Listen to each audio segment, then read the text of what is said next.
हिरण्यकश्यपु है,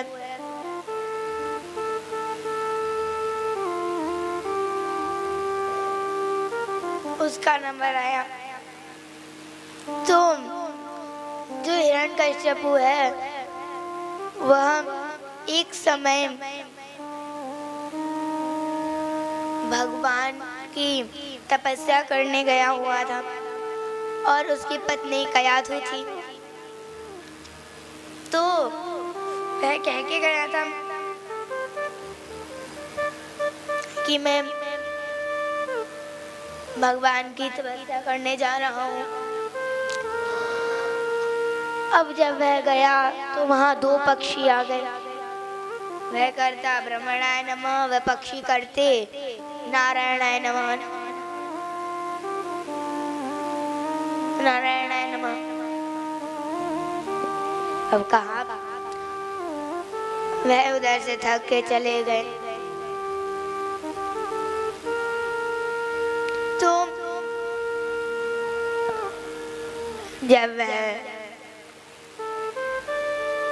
हिरण्यकश्यप उधर से चला गया, कयाधु जी ने पूछा कि आप तो तपस्या करने गए थे, इतनी जल्दी कैसे आ गए? तो कहा कि वहां दो पक्षी आके नारायणाय नमः करने लग रहे थे। तो वह जब उन्होंने कहा कि नारायणाय नमः कर रहे थे, तभी उनका गर्भ धारण हो गया था कयाधु जी का। उन्होंने पहले ही भगवान का नाम सुना, तो जब ही वह आगे भगवान के भक्त बने।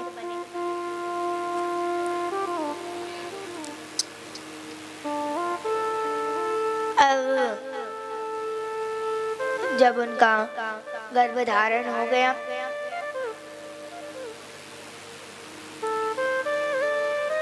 तब आगे चल के वह भगवत भक्त बने। अब हिरण्यकश्यपु से कयाधु जी ने 108 बार नारायणाय नमः कराया, भगवान का नाम उच्चारण कराया। तब उन्होंने जब वह किया और वह फिर से भगवान की तपस्या करने हिरण्यकश्यपु चला गया। इधर इंद्र ने सोचा कि जब हिरण्यकश्यपु दुष्ट है, इसका पुत्र कितना दुष्ट होगा। इंद्र उसको, उनकी पत्नी कयाधु को अपहरण करके ले गया।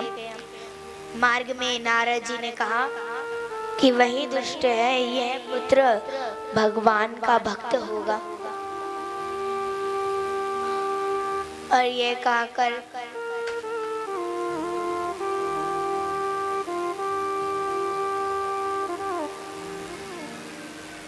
जब कहा कि भगवत भक्त होगा, और उधर से नारद जी उन्हें ले गए।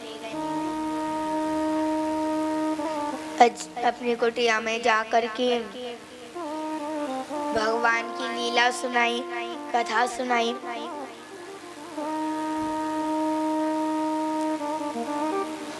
अब जब लीला कथा सुनाते थे तो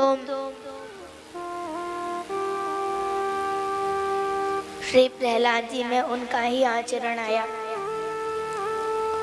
इधर हिरण्यकश्यपु को ब्रह्मा जी के दर्शन हुए, तपस्या सफल हुई उसकी। हिरण्यकश्यपु से वरदान मांगने को जब कहा तो सीधे कह दिया कि हमको वरदान यह दो कि हम मरे ना।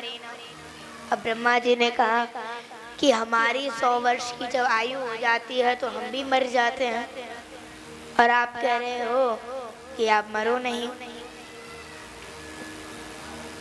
यह तो नहीं हो सकता। और कोई वरदान मांगिए। तब वह बोले कि अच्छा ना हम पृथ्वी पे मरे ना हम आकाश पे मरे। तो ब्रह्मा जी ने तथास्तु कह दिया।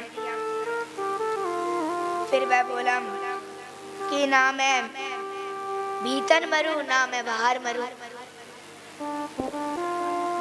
इसका भी कह दिया कि नहीं, तुम भीतर मरोगे ना बाहर मरोगे।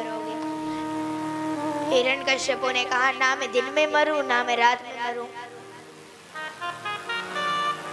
और फिर कहा कि ना ही तो मैं